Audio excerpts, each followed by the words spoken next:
नमस्ते सदा वत्सले मातृभूमि। आज हम लोग चर्चा जिस विषय पर कर रहे हैं वो बड़ा महत्वपूर्ण विषय है। क्यों? क्योंकि भारत में एक बड़ी भारी समस्या इस समय है, वो है कन्वर्जन को लेकर। भारत टारगेट है, चाहे वो क्रिश्चियनों का हो, मुसलमानों का हो, कि भारत से कैसे जो मेजॉरिटी ग्रुप है उसको कन्वर्ट किया जाए।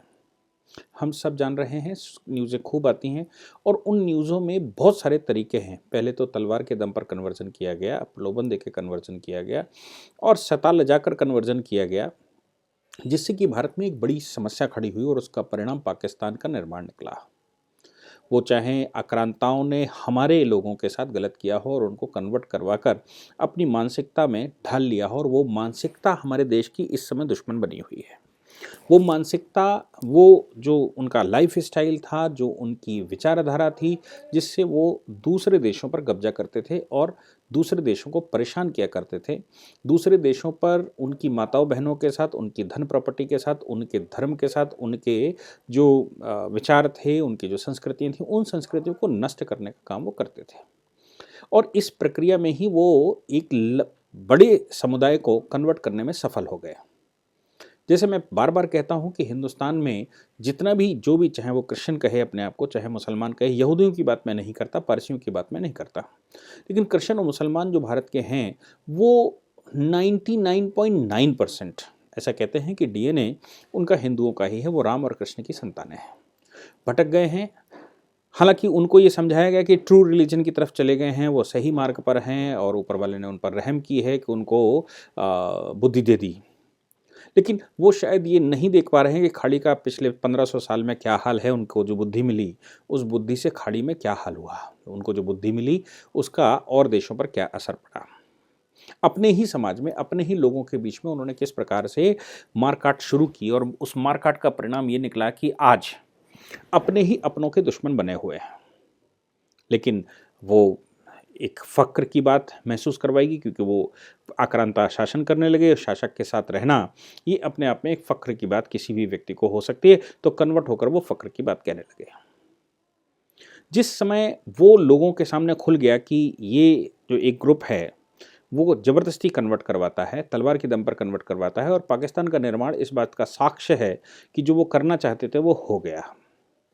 यानी कि उन्होंने जो दूषित मानसिकता बनाई देश में, उस दूषित मानसिकता का परिणाम निकला कि देश विभक्त हो गया। और आज की तारीख में अफगानिस्तान, पाकिस्तान और बांग्लादेश ये मुख्य वो हिस्से हैं जो आज से 100 वर्ष पहले, 150 वर्ष पहले हमारे पास थे। यानी कि इन हिस्सों में, और म्यांमार, इन हिस्सों में जो शासन था वो भारतीय लोगों का शासन था। हालांकि अब लोगों को समझ आ गया पाकिस्तान के निर्माण के बाद कि नहीं, ये जो कन्वर्जन हुआ वो हमारे देश के लिए बड़ा घातक था, हमारे लोगों के लिए बड़ा घातक था, और इसका परिणाम ये कोई भाईचारा नहीं है। इसका परिणाम देश में एक वैमनस्यता फैलाना है, देश को टुकड़े करना है, देश के विभाजन की तरफ ले जाना है, देश में अंतर्कलह और गृह युद्ध की तरफ ले जाना है। हम सब देख रहे हैं कि आज वो समस्या दूसरे रूपों में सामने आई है, चाहे वो प्रलोभन देकर कन्वर्ट किया जा रहा हो या फिर विवाह करके कन्वर्ट किया जा रहा हो, जिसको आप लव जिहाद का शब्द दे रहे हैं। इसको बीजेपी शासित प्रदेशों ने, या जो संघ परिवार और बीजेपी के लोग हैं, उन्होंने लव जिहाद का नाम दिया। और लव जिहाद का मतलब है एक जिहाद है। इस जिहाद में लोगों को इस्लाम कबूल करवाना है, उनको कन्वर्ट करना है, और वो प्यार से करना है। यानी कि लड़कियां जिनकी आयु 15 वर्ष 16 वर्ष है, उन लड़कियों से प्यार करके उनको इस्लाम स्वीकार करवाना और इस्लाम स्वीकार करवाकर उनसे विवाह करना। इस पूरी टर्मिनोलॉजी को एक शब्द दिए गए, लव जिहाद। हालांकि सूचनाएं ऐसी भी आई कि उत्तर प्रदेश के कानपुर में एक कांड खुला, जिसमें बहुत बड़े स्तर पर ऑर्गेनाइज तरीके से कन्वर्जन शुरू हुआ और लड़कियों के साथ विवाह शुरू हुआ, लड़कियों को भगाकर विवाह शुरू हुआ। हालांकि कोर्ट में जब बार बार बात गई तो कुछ लोगों ने कहा हम अपनी मर्जी से कन्वर्ट करके आए हैं, हम अपनी मर्जी से कन्वर्जन कर रहे हैं, हम अपनी मर्जी से विवाह कर रहे हैं। ऐसी सूचनाएं सब जगह आई। लेकिन वो मर्जी कितने दिन और कैसी, तो ऐसी सूचनाएं भी आई हैं कि पहले उनको प्यार में फंसाया गया, फिर फंसाने के बाद हिंदू नामों से फंसाया गया, उसके बाद फिर उनको इस्लाम कबूल करवाने के लिए जोर जबरदस्ती की गई, और इस्लाम कबूल न किया गया तो उनके साथ मारपीट भी की गई। ऐसी भी बहुत सारी सूचनाएं आई।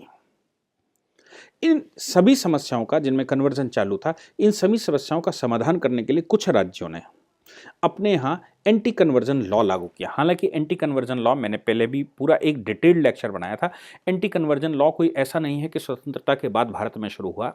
अगर आप राजस्थान की बात करेंगे तो स्वतंत्रता से पहले राजस्थान के जो रजवाड़े हैं, वो रजवाड़े भी ये स्वतंत्रता के तुरंत बाद राजस्थान के रजवाड़ों ने, राजस्थान की सरकारों ने एंटी कन्वर्जन लॉज अपने यहाँ लागू किए थे। अलग अलग रियासतों ने लागू किए थे जब तक वो रियासतों में थे। मध्य प्रदेश सरकार ने या उड़ीसा में ऐसा प्रयास हुआ था कांग्रेस के समय पर, कोर्ट ने उसको संज्ञान भी लिया था, लेकिन कोर्ट में कांग्रेस की सरकार आने के बाद या कांग्रेस की सरकारों ने डिफेंड नहीं किया, इस वजह से उन कानूनों पर बहुत सारे प्रश्न चिन्ह लगाए गए। आज की तारीख में हिंदुस्तान में बीजेपी शासित प्रदेशों में, चाहे वो हिमाचल प्रदेश हो, उत्तर प्रदेश हो, उत्तराखंड हो, मध्य प्रदेश हो, इन प्रदेशों में एंटी कन्वर्जन लॉज पास किए गए।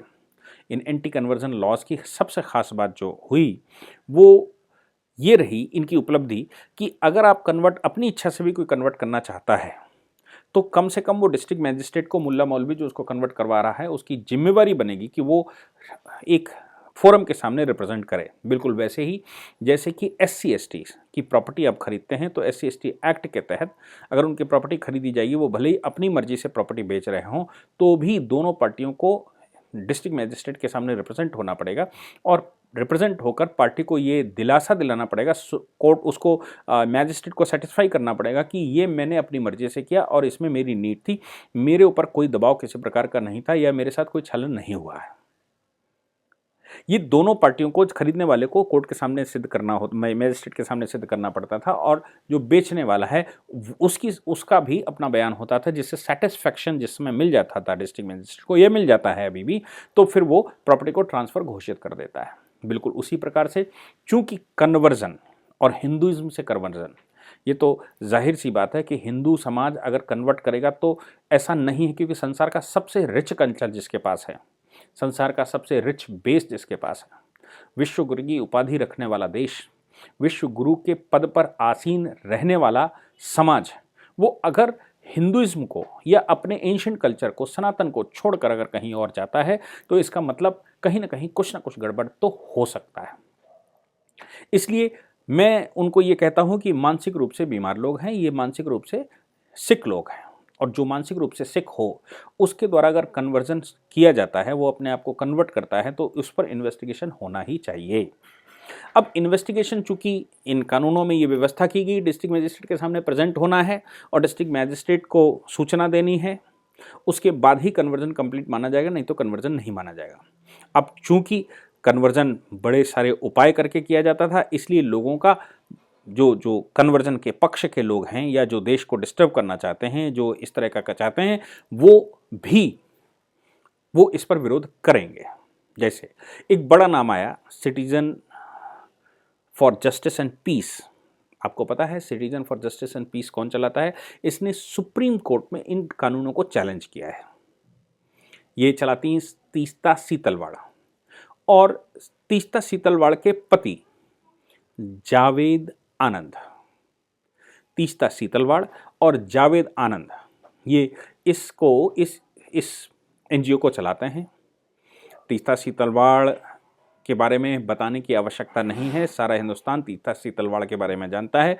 चाहे वो गोधरा कांड से उनकी पहचान आई हो, अहमदाबाद के दंगों से उनकी पहचान आई हो, या भारत में इस प्रकार के जो ह्यूमन राइट के मामले, जिनको वो ह्यूमन राइट वायलेशन कहती हैं, सेना के द्वारा जो एक्टिविटीज़ की गई हों, सेना के द्वारा सीमा सुरक्षित की गई, सेना के द्वारा हिंदू प्रजाति को, हिंदुओं को या हिंदुस्तान के लोगों को बचाने का प्रयास किया गया हो, उन पर जो लोग देश को डिस्टर्ब करना चाहते हों, उनके खिलाफ कानूनी कार्रवाइयाँ की गई हों, उन सभी मामलों में आप तीस्ता सीतलवाड़ जैसे नाम सुन सकते हैं, जावेद आनंद जैसे नाम सुन सकते हैं। इन्होंने ऑनरेबल सुप्रीम कोर्ट में इसको चैलेंज किया है। आपको याद होगा कि तीस्ता सीतलवाड़ की एनजीओस उस समय 2002 के दंगों में बड़ा इसका नाम आया, और उसके बाद तीस्ता सीतलवाड़ की जो एनजीओज रही हैं, उन एनजीओज पर FCRA कानून का भी वायलेशन माना गया है। FCRA कानून का मतलब हो गया है कि फॉरेन कंट्रीब्यूशन रेगुलेटरी फंड या एक्ट। इन एक्टों की खास बात यह होती है कि विदेशों से इनको पैसा मिलता है और वो उसका रेगुलेट नहीं करते हैं, और ये भी संभव है, अगर वो रेगुलेशन नहीं करते हैं, उसका हिसाब नहीं देते हैं, तो विदेशों से किसी चाल के तहत उनके पास धन पहुंचाया जाता हो और वो धन का इस्तेमाल देश के विरुद्ध शक्तियां हैं उन शक्तियों को एक्टिवेट करने के लिए, देश के जो अच्छे काम हो रहे हैं या देश में जो बयार चल रही है, देश में जो परिवर्तन आ रहा है, उन परिवर्तनों को रोकने के लिए किया जाता हो। इर्रेगुलरिटी, फाइनेंशियल मिस अप्रोप्रिएशन के लिए आपको याद होगा कि तीस्ता सीतलवाड़ की एनजीओ बड़े सारे विवादों में रही, जावेद आनंद की एनजीओ बड़े सारे विवादों में रही। आज वो एंटी कन्वर्जन लॉज पर, यानी कि जो लॉज उत्तर प्रदेश सरकार ने बनाए हुए हैं कन्वर्जन को रोकने के लिए, जो मध्य प्रदेश ने बनाए हुए हैं, उत्तराखंड और हिमाचल प्रदेश सरकार ने बनाए हुए हैं कि किस प्रकार कन्वर्जन रोका जाए। और कन्वर्जन रोका नहीं है एक्चुअली, इन कानूनों में सिर्फ इतनी सी बात कही गई है कि आपको एक एडमिनिस्ट्रेटिव अथॉरिटी के सामने जाकर रिप्रेजेंट होना होगा और तब कन्वर्जन स्वीकार किया जाएगा, बिल्कुल वैसे ही जैसे आप विवाह करते हैं और सुप्रीम कोर्ट ऑर्डर कर दे कि आपके विवाह में तभी कंप्लीट माना जाएगा जब आप उस विवाह को रजिस्टर करवा लेंगे। यानी कि जो कन्वर्ट हो रहा है उसको एक अथॉरिटी के सामने प्रेजेंट होकर रिप्रेजेंट करना पड़ेगा और उसको बताना पड़ेगा कि मेरा कन्वर्जन बिल्कुल वैलिड है, हमने अपनी मर्जी से किसी भी रिलीजन को स्वीकार किया है। इतना बताने मात्र से लोगों के पेट में दर्द भारत में हो रहा है और भारत में जो पेट में दर्द हो रहा है कानूनी प्रक्रिया में, उसकी वजह से वो बारंबार उसमें रोड़ा अटकाने के लिए जितनी शक्ति लगा सकते हैं उतनी शक्तियां लगाई जा रही हैं। देखते हैं कि सीजेआई का जो कोर्ट में केस, सुप्रीम कोर्ट में उन्होंने जो चैलेंज किया है उसका भविष्य में क्या होता है, लेकिन उन्होंने सुप्रीम कोर्ट में चैलेंज किया है। आप अगर सीजेआई की वेबसाइट देखेंगे तो आपको पता लग जाएगा कि हमारे देश में जो तथाकथित बुद्धिजीवी है, जो अर्बन इंटेलेक्चुअल अपने आप को कहता है, उनके सारे इश्यूज उनके इशू हैं और उनकी वेबसाइट पर किसी ऐसे डेजिग्नेटरी का नाम नहीं लिखा होता है जिससे कि लोग उनकी वेबसाइट पढ़कर समझ सकें कि इनके पीछे कौन सी शक्तियां हैं। आप उनकी वेबसाइट को आसानी से ढूंढ सकते हैं, आपको वो आसानी से मिल जाएंगी। इसलिए मेरा आग्रह है कि cjp.org.in ये उनकी वेबसाइट है। इस वेबसाइट पर अगर आप जाएंगे तो आपको पता लग जाएगा कि ये किस प्रकार की मानसिकता के लोग हैं। देश में जो तथाकथित इंटेलेक्चुअल मूवमेंट चलाने वाले लोग हैं, जिनसे देश को बहुत सारा नुकसान भी हो सकता है, वो सब ह्यूमन राइट, कभी ह्यूमन राइट के नाम से, तो कभी वीमेन एम्पावरमेंट के नाम से, तो कभी शेड्यूल ट्राइब के एम्पावरमेंट के नाम से, कभी शेड्यूल कास्ट की एम्पावरमेंट के नाम से, और ऐसे बहुत सारे उपक्रम ये करते ही रहते हैं। इनकी साइट पर पूरा इसका फ्रीडम दिया हुआ है कि फ्रीडम ऑफ स्पीच कितनी है, क्रिमिनल जस्टिस रिफॉर्म कैसे लाया जाएगा, चाइल्ड राइट्स की बात ये लोग करते हैं। ये कैंपेन चलाते हैं असम के सिटीजन्स के लिए और बंगाल के सिटीजन्स के लिए, और हम सब जान रहे हैं असम और बंगाल में क्या स्थिति है, केरला में क्या स्थिति है। ये पूरी शक्ति लगाते हैं कि किस प्रकार से देश में जो परिवर्तन आ रहा है उस परिवर्तन में कैसे इंटरवेंशन कर सके। ये दलित और आदिवासी राइट्स की बात करते हैं, उनको खूब सारा मैटर देते हैं और उनको रोड पर उतारते हैं। जो कोई भी हिंदुस्तान में हिंदुस्तानी बयार की बात करता है उसको हेट स्पीच कहा जाता है, उसको कम्युनलिज्म कहा जाता है, और हिंदू की बात करने वाले को कम्युनल कह के ये लोग कितनी चर्चा करवाते हैं देश में। इसके लिए ये महारत हासिल रखते हैं। मुझे उम्मीद है कि ऑनरेबल सुप्रीम कोर्ट में जो ये कानून पास किए गए हैं, ऑर्डिनेंसेस बनाए गए हैं, इन ऑर्डिनेंसेस पर किसी प्रकार का कोई प्रभाव नहीं पड़ेगा, क्योंकि कोर्ट के सामने भी जो असली समस्या है वो समस्या खुलकर सामने आने वाली है। Thank you very much. जय हिंद, जय भारत।